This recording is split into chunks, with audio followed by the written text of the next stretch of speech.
ప్రియా గురించి ఏం చెప్తారు? ప్రియా డెసిజన్ ప్రియా అదే అన్న ఫస్ట్ టైం చెప్పాను కదా, ప్రియా డెసిషన్ సంచాలకంగా ఫెయిల్ అయింది ప్రియా కూడా. ఎందుకంటే సుమన్ శెట్టిని కొంచెం వేరే చేసింది, రాము రాథోడ్కి సపోర్ట్ చేసి రాము రాథోడ్ని తీసుకున్నది అనమాట. తర్వాత రాము రాథోడ్ ఓనర్గా వెళ్తున్నాడు అన్నప్పుడుగా ఒక సిగ్నల్ అయితే కూడా ఇచ్చింది ప్రియా అక్కడ చూసుకుంటే. సో ప్రతి ఒక్కరు కూడా రాము రాథోడ్కి సపోర్ట్ చేసింది అక్కడ. సంజన గారికి ఏమి సంజన బాగా ఆడింది అన్న, సూపర్ ఆడింది. కాకపోతే తను గివప్ ఇవ్వడం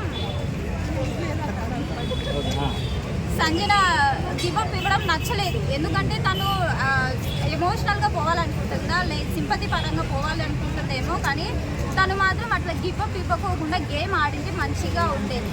తను గేమ్ ఆడకపోయినా కూడా గివప్ ఇచ్చిన తర్వాత కూడా గేమ్ ఆడింది. సో పక్కన వాళ్ళ టెనెన్స్ని కాపాడుకుంటూ ఇటు సైడ్ రీతు చౌదరిని, ఎందుకంటే రీతు చౌదరిని ఎందుకు ఎలిమినేట్ చేసి అంటే టార్గెట్ చేసిందంటే లాస్ట్ టైం తను చేసిన దానికి ఇక్కడ సంజన వాళ్ళందరూ కూడా రీతుని టార్గెట్ చేసి పంపించేసి. సో ఇప్పుడు సుమన్ శెట్టి గారు అంటే అక్కడ బొమ్మలు ఉన్నాయి తీసుకోండి అని చెప్పి తీసుకోలేదు.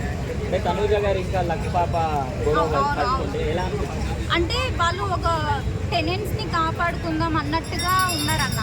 చూసుకుంటే మనం ఫస్ట్ లైక్ వాళ్ళు ఏంటంటే ఒక ఫ్రెండ్స్ విధంగా ఉన్నారు. సుమన్ శెట్టి, రీతు చౌదరి, తనూజ, ఇమాన్యుయల్. సో వీళ్ళందరూ కాకుండా ఫస్ట్ వేరే వాళ్ళని పంపించేసింటే సో మేమందరం ఫ్రెండ్స్ అందరం టెనెంట్స్లో ఉండే వాళ్ళం కదా అన్నట్టుగా వాళ్ళు ఆలోచించి బొమ్మల్ని అందుకు తీసుకోలేరు అనమాట.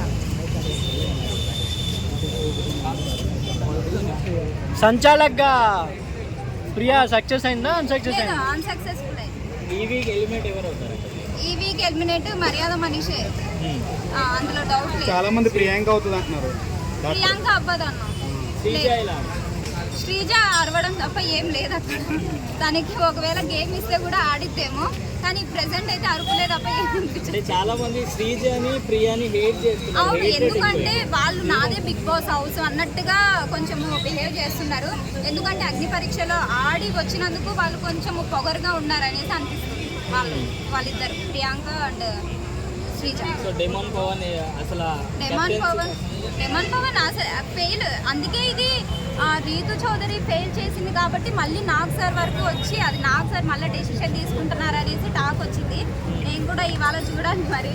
అది నార్మల్గా అయితే ఏదైనా సరే బిగ్ బాస్ చెప్పాడు, బిగ్ బాస్ కూడా డెసిషన్ తీసుకోకుండా సంచాలకే ఇస్తాడు ఏదైనా సరే. సంచాలక్ ఫైనల్ డెసిషన్ అని చెప్పి చెప్తారు.